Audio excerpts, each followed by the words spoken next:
Hello and welcome to the fourth pillar. In fourth pillar today, our guest is Professor Kushal Konwar Sarma. He is popularly known as the Elephant Doctor of Assam. He is very popular among the elephants in the jungles of Assam and other northeastern states. And recently, he has been conferred with Padma Shri for his outstanding contribution in wildlife care and treatment. He is the first veterinarian in the country to be conferred with Padma Shri, and he is the first professor of the Assam Agricultural University to be conferred with this prestigious civilian award. Welcome, sir. Welcome to our program. Thank you. Sir, how did your love for elephants begin? Is it by an accident, or you wanted to be an elephant doctor? Really, it happened in two phases. It may sound interesting. Actually, during my childhood days, in my home, which is in Nalbari district, a place called Boroma, we had a very big orchard behind which there was a flowing river. We had one female elephant, named Lakshmi.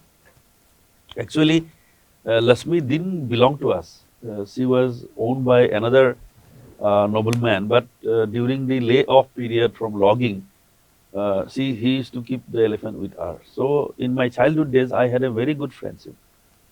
Then, unfortunately, we lost her. She died of some infection. And the loss of Lakshmi was a big event for me. But eventually, I forgot. As I grew up, I forgot.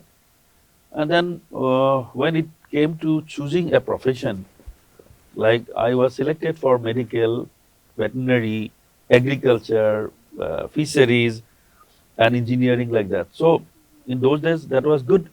But somehow I decided to opt for veterinary profession. And after I did my bachelor degree, I joined masters.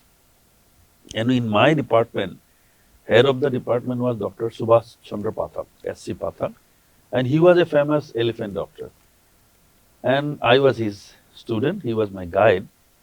And again, I had the opportunity to visit the elephants now as a doctor and holding the fingers of Dr. Pathak. And that is how it was a second innings, I should say. But my love for Lakshmi, but that was always there in the subconscious mind. How do I know that or say that? Because though consciously I forgot her, but in my dreams, always, all along, I used to find an elephant, sometimes playing with an elephant, sometimes I am chased by an elephant, like that. As a student of veterinary science, was wildlife veterinary or wildlife treatment part of the curriculum, or it was not part of the curriculum? Unfortunately, not in the curriculum much, but there were a sporadic mention of some wildlife.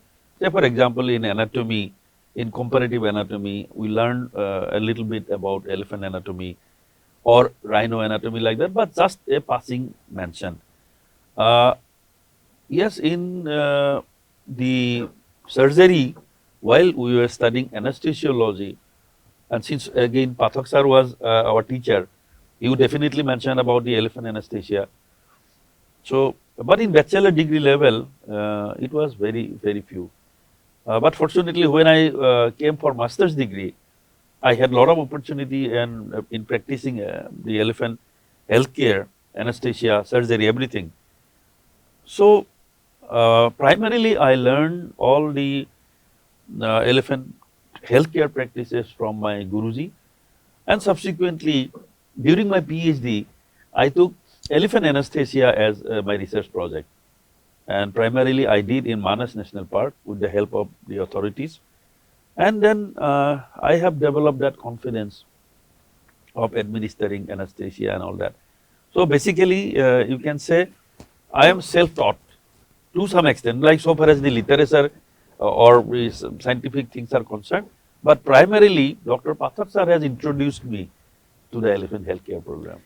Sir, we can understand that you are a self-taught wildlife doctor or a self-taught wildlife veterinarian or an elephant doctor.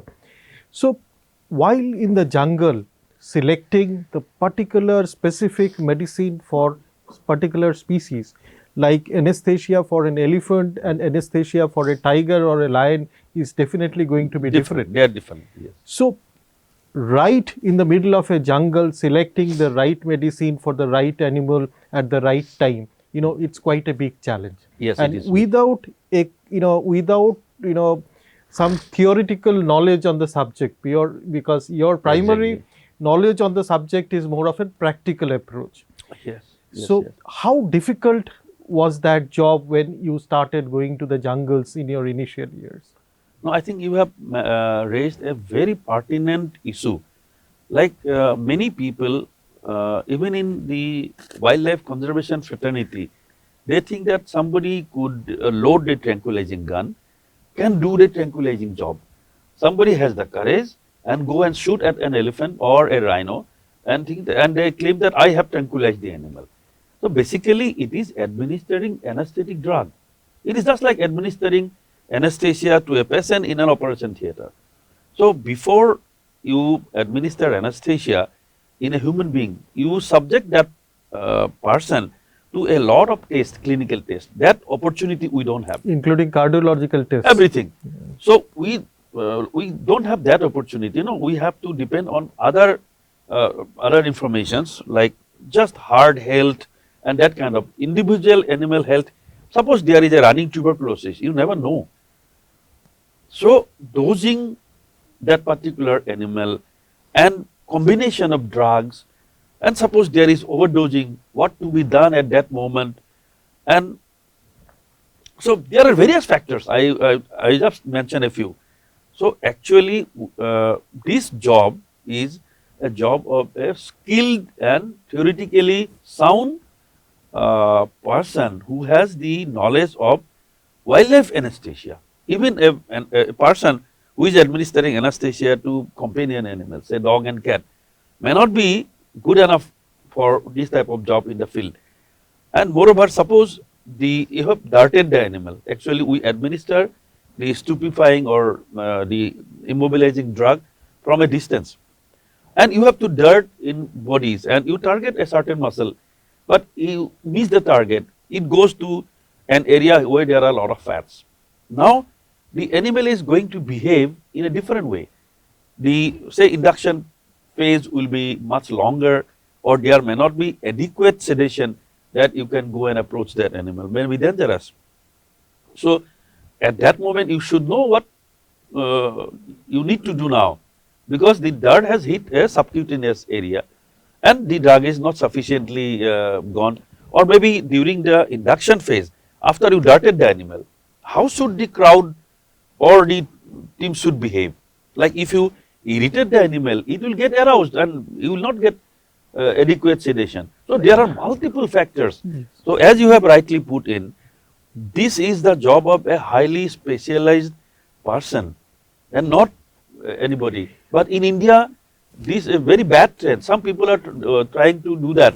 That yes, I can also shoot and I have tranquilized. This is very wrong. Sir, you come from an era where there was no internet. So Yes. getting information on wildlife, anesthesia or wildlife treatment from the internet was very, very difficult. And we did not have enough books on wildlife medicine here in Assam or maybe in other states of India. So how difficult was it for you to theoretically understand the basic physiology or psychology of animals in the wild? See, honestly speaking, I am still learning. Though everybody thinks I am an expert, but you can never be an expert in this area.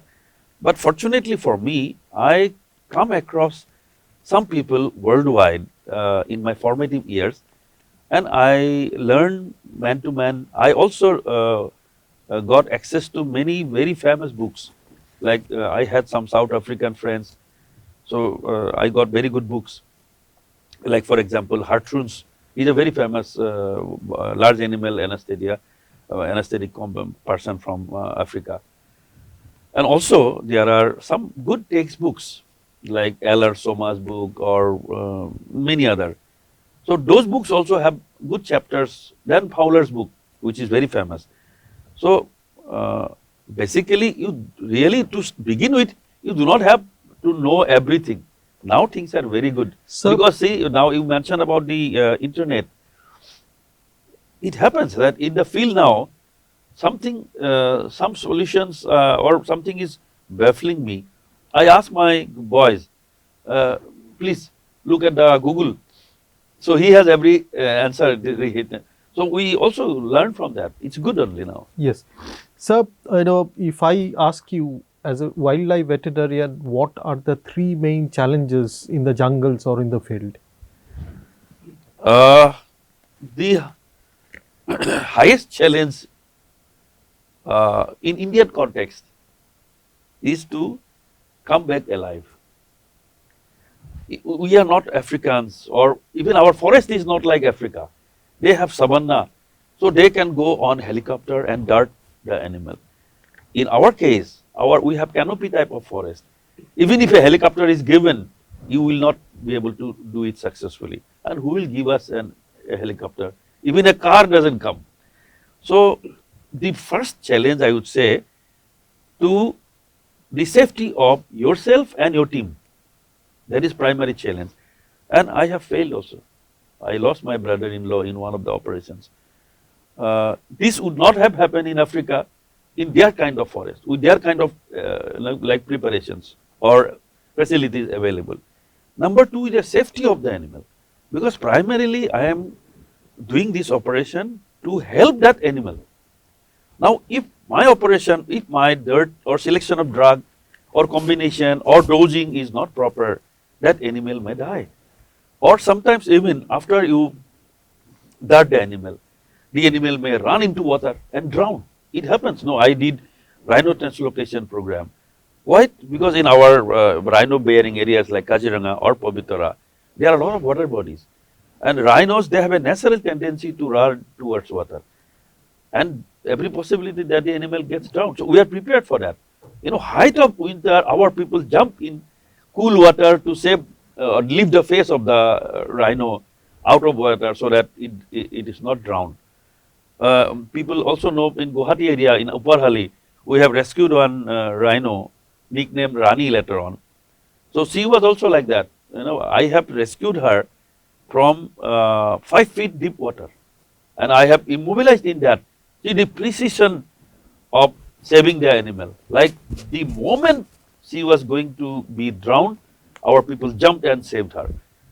But that moment was very critical, because if you jump 1 minute before, you got killed because the animal will attack you. It's a wild rhino. So the second thing is the safety of the animal. So the third is related to that. Actually, the challenge is to get the best drugs, which is very difficult in India. None of the immobilizing drugs or like sedative, stupefying, good drugs are available in India or manufactured in India. So we have to depend on sources from abroad, and there are a lot of official formalities. These are cost prohibitive, and so this is the third challenge. Like the second and third are related. Yes. The best drugs you have, like safety of the animal as well as yours. Say for example, I say, when we go with the sedatives like meditomidine or xylazine, which are commonly used drugs, so the induction period is longer. That doesn't give you that security from the drug, because there is a perception in the people's mind that you have dirted the animal. Now there is an induction phase to drugs to take the effect. It takes some time. In case of these commonly used drugs, the induction time is longer, half an hour. So half an hour you are not safe. But if you have access to the narcotics like etorphine, many people know about immobilon, the induction period is much shorter. Yes. Say 5 minutes, 6 minutes, the animal will quickly go down and you are safe. But here again, suppose even immobilon is available with me, I have, but I really do not like to use in our kind of conditions, because river, hill, because the animal will roll down and die, maybe. So you have to consider the topography of the area, the species involved, because it is, as I said, it is not only elephant, you have tiger. See, the narcotic I mentioned, it is such a good drug for rhinos as well as for elephant. But the same drug, if you use in tiger, the tiger will start dancing instead of getting immobilized. So, you have all these issues. Yes. Sir, another issue, you are a self-taught veterinary wildlife doctor. You learned your lessons from your professor, uh, Professor Pathak. Don't you think that at this time we should have some kind of a professional training institute on wildlife treatment? Honestly speaking, you have spoken the feelings of my heart. Actually, I have been struggling and I have been advocating with the authorities. Initially, I did it with the authorities in my own institution. That since I am member of the State Wildlife Advisory Body, I have also convinced the Assam government, the Chief Minister especially, to do that, because wildlife conservation has many areas like habitat and all those things, combination of animal. But in the modern wildlife management, the veterinary component is so exclusive and so important. Now you will find, without veterinary assistance, 80% of the wildlife problems cannot be solved. So the veterinarians have great role to play, and for that veterinarians need special Training. training. So that is why I have been advocating that, I have been requesting the government, Assam government, that we should have an Assam Institute of Wildlife Health and Forensics. Forensics also important. And now, after receiving this honor, probably I have access to the central government also. Now all the states in India, they are inviting me, because I am the first recipient of this honor in the veterinary profession. So now I will go, I will advocate that even if it is established in Assam, and I will be happy, it should be the National Institute of Wildlife Health. A National Institute of Wildlife Health. We do not need many experts, but we need some experts who are really experts. So Yes. there should be at least one or two National Indian or National Institute of Wildlife Health, and this should be world class. Not only within India, we have great demand for them in international market also, because all the big zoos, they demand experts, and they are not available. In the Royal Veterinary College in London, they have a course, and for that the course fees is 30 lakh, just course fees, besides your accommodation are extra. And if you can have that degree, your job is ensured. Guaranteed. There are so many international zoos, so why not our people should have access to those. Sir, coming back to elephants, in Assam there is so much of problem with man-elephant conflict. So, what according to you are the main reasons? In bullet points, if you Unfortunately, I can just say in one sentence, we have the human being, we have behaved very irresponsibly. You can go back to the time when Assam was annexed to British rule from Burmese in 1826. Around that time, the population of Assam, I am told, was just 13 lakh. That was big Assam with Nagaland, Manipur, Meghalaya, everything. Mizoram, yeah. Mizoram. Today we are a small Assam and our population is 3.7 crore. So basically it is competition for space. We have senselessly increased our population vertically, horizontally. We keep growing here. We allowed people to come here and settle. So in this process, now the carrying capacity has exceeded. We talk of carrying capacity of rhino in Kaziranga. We never talk of carrying capacity of Assam Human beings, in yeah. terms of human being. So, basically, we must control our human population. Human beings have intruded into Basically, it is habitat. competition for space. It is competition for space. Human being to survive need land for cultivating, for doing jobs. Animals, they need lands to survive. Now, because of the exponential growth of human population, the elephants or all other wild animals are deprived of space. The habitats are shrinking. Habitats are I'll come to that. yeah. So human population will keep on increasing. So in next 10 years, what do you see, the picture of elephant conflict? Is it going to be bigger? Bigger? It will be bigger. Maybe in 10 years there will be no elephants if we do not act now. So, but I am optimistic that the government, and who is government?